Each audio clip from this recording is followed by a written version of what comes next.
திருச்சிற்றம்பலம் பார்வதி பின்னாடியசரமே போற்றி பின்னாட்டவர்க்கும் போற்றி ஏகம்பத்திரைந்தாய் போற்றி பாகம் பெருமானாய் போற்றி அண்ணாமலை போற்றி கண்ணாரவர்களே போற்றி பாதாய் கடற்கரை போற்றி போற்றி போற்றி. அம்மா என்னை தட்டு விட்டுறதுங்கம்மா, என்னை தட்டு விட்டு கீழே போட்டுருவோம்.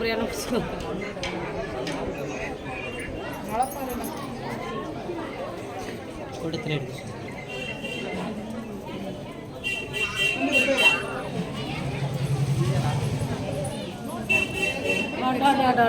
பாப்பா பாப்பா சொன்னேன் நான். ஓ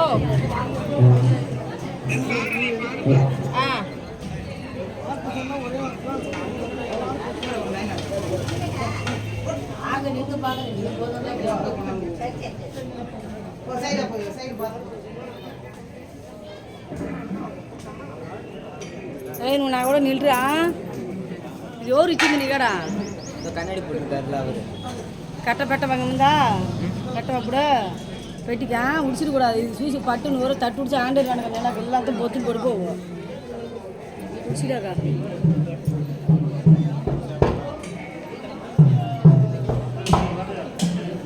ஊரு கண்ணாடி இருந்தாரா அங்கே மாலெல்லாம் போட்டிருக்காங்க.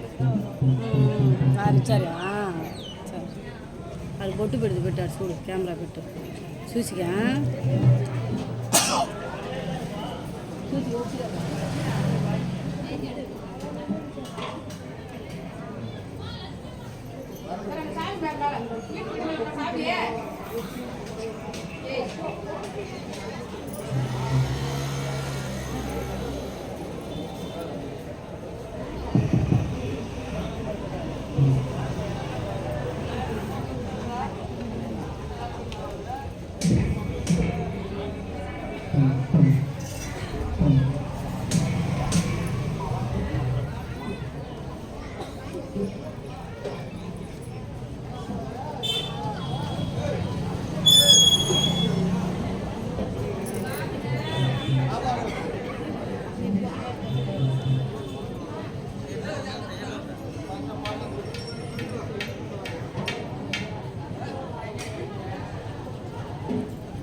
ஓதியது குமரி வரு தீர்த்தம் கொண்ட குடந்தைக்கு தோட்டத்தின் கூட்டனாரே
நன்மை பெருக அருள்நெறியே வந்து அடைந்தார் நல்லூர் பெருமணம் என்கின்ற திருவாக்கு கிணங்க விடத்தில் நாள் பயிர் நாள் பயிர் என்று சொல்லக்கூடிய ஒவ்வொரு நாளுக்கும் ஒவ்வொரு பயிர் இருக்கிறது. ஞாயிறு என்றால் கோதுமை. சூரியன் ஆதிக்கத்தில் வாழ வேண்டுமானால் கோதுமைதான் அவருக்கு உரியது. சந்திரனுடைய ஆதிக்கத்தில் இருந்து வாழ வேண்டுமானால் இறைவனுடைய பெருங்கருணையே நெல் என்று சொல்லக்கூடிய நெல். அதுபோல செவ்வாய் என்று சொல்லக்கூடிய அங்காரகனுடைய அதிகாரத்தை பெற்று நாம் வாழ வேண்டுமானால் துவரை என்று சொல்லக்கூடிய துவரை. அதுபோல புதன் என்று சொல்லக்கூடிய புதனுக்கு அந்த பச்சை பயிர். குரு என்று சொல்லக்கூடிய குருவிற்கு கொண்டக்கல்லை. சுக்கிரன் என்று சொல்லக்கூடிய சுக்கிரன் நமக்கு தட்டப்பயிர். அதுபோல சனி என்று சொல்லக்கூடிய சனிக்கு இறைவன் பெருங்கருணையோடு கொண்டு நமக்கு அருள் செய்ய கருப்புகள். அதுபோன்று ராகு கேது என்று சொல்லக்கூடிய ராகு கேதுக்கு மொச்சையும் உளுந்து என்று சொல்லக்கூடிய உளுந்து. இந்த 9 நவதானியங்களும் 7 கோள்களாக 2 துணைக்கோள்களாக வைத்து வாரத்தின் நாட்கள் 7ஆகவும் துணைக்கோள் 2ஆக வைத்து நாள் என்று சொன்னார்கள். அதற்கு நாள் கோளாகிய கோள் இந்த ஊரில் எந்தவிதமான இடர்களும் துன்பமும் யாதொரு தீவினைகளும் இந்த ஊரை பற்றாமல் இருக்க நவக்கோள்கள் நாயகர்களை பின்பற்றி நாள் பயிரை முறைமையோடு வளர்த்து அதற்கு பூசையானதை காலையில் மாலையில் செய்து அனுதினமும் நீர் ஊற்றி அதை வளர்த்து ஆள்போல் தழைக்கவும் அருகுபோல் வேறுன்றவும் மூங்கல் மற்றும் உசியாத வண்ணம் வாழையடி வாழையாக இந்த சந்ததியர்கள் எல்லாம் வாழ வேண்டி நாள் பயிரை வளர்த்திருக்கிறார்கள். இது என்ன செய்யும்? யாருக்காவது இப்பொழுது அங்காரகன் என்று சொல்லக்கூடிய செவ்வாயினுடைய தோஷம் இருப்பினும் அத்தகைய தோஷத்தை நீக்கவும், ராகு கேது என்று சொல்லக்கூடிய தோஷம் இருப்பினும் அத்தகைய தோஷத்தை நீக்கவும், சனீச்சரன் என்று சொல்லக்கூடிய சனியினுடைய வேதனைகள் துன்பங்கள் இருப்பினும் அதையெல்லாம் நீக்கிக் கொள்ள இந்த நாள் பயிர் உதவும். யாராவது கல்வி கற்கக்கூடிய காலத்தில் நல்ல முறையிலே கல்வி கற்றுக்கொண்டிருக்கிற பொழுது அந்த கல்வி பாதியிலே தடைபடுமானால் பச்சைப்பயிர் என்று சொல்லக்கூடிய நவதானியத்தில் உயர்ந்ததாக கருதப்படுவது பச்சைப்பயிரும் கொண்டக்கல்லையும். அத்தகைய பச்சைப்பயிரும் கொண்டக்கல்லையும் குருவுக்கு உகந்ததும் புதன் என்று சொல்லக்கூடிய புதன் வாக்கு கல்வி ஞானம் உரிய செயல்களை பெறுவது புதனாகிய புதனுக்கும், அதுபோன்று சொல்லும் செயலும் ஒருமித்த கருத்தோடு குரு பார்க்க கோடி நன்மை என்கின்ற அடிப்படையிலே இப்பொழுது கொண்டைக்கல்லையும். இப்படியெல்லாம் தனி மனிதன் ஒருவன் தனி மகத்துவத்தை பெற்று வாழ வேண்டுமானால் சூரியன் ஆதிக்கமாகவும் எப்பொழுதும் மற்றவர்களோடு இசைந்து போக வேண்டுமானால் நெல் என்று சொல்லக்கூடிய சந்திரனுடைய அனுக்கிரகமும் இப்படியெல்லாம் நாள் பயிருக்கு பூசை செய்திருக்கிறார்கள். அதற்கு இப்பொழுது எழுந்தருளச் செய்து கிராம வாத்தியம் என்று சொல்லக்கூடிய ராஜவாதியம் முழங்க ராஜவாதியர்கள் தயாராக இருக்க வேண்டுமாய் கேட்டுக்கொள்கிறோம். இப்பொழுது ராஜவாதியம் முழங்க கோயில் ஊர் முழுக்க உழைப்பாளிகை புண்ணிய தீர்த்தம் விமான கலசங்கள் இந்த 12 ஆண்டுகளுக்கு ஒரு முறை யாரெல்லாம் இந்த கலசத்தை வணங்கலையோ அவர்கள் பாவியேன் என்று பாவி பணந்தோறும் பாவி என்று நாமம் பருத்தாமல் இந்த பாவி என்று பரிணாமம் பருத்துவாங்களாம் இந்த ஊர். ஆனால் அவங்க பார்க்கல, நான் அவங்கள பார்த்து வரேன்னு சொல்லி அந்த கலசங்கள் புறப்பட்டு வருகிறதா.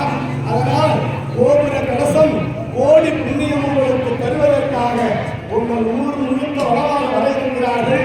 ஊரில் இருக்கக்கூடிய தீவினைகளும் வேதனைகளும் கஷ்டங்களும் துன்பங்களும் இடர்களும் எத்தனை விதமான பில்லி ஏவல் சூனியம் வைப்பு என்று சொல்லக்கூடிய அனைத்து ஜீவக்கட்டுகளும் இந்த முளைப்பாரியை அகற்றவும் புனித நீர் தெளிக்கவும் கோபுர கலசங்கள் விமானங்கள் ஊரை வளமாக வருவதும் புண்ணிய தீர்த்தங்களாக கிராம வாத்தியத்தின் ராஜவாதியத்தோடு முழங்கி வர இருக்கிறார்கள்.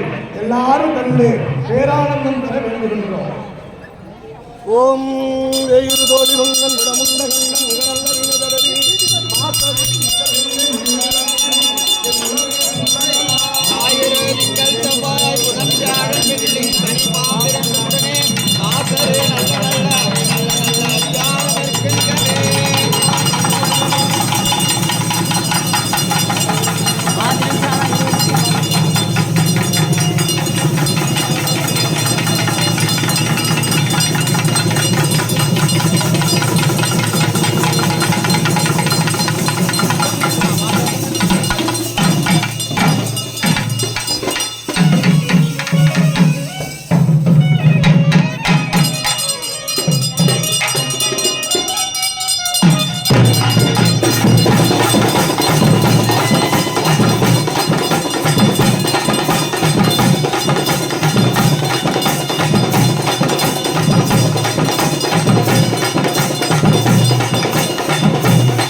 இசைய சங்கல்பம் பண்ணணும்.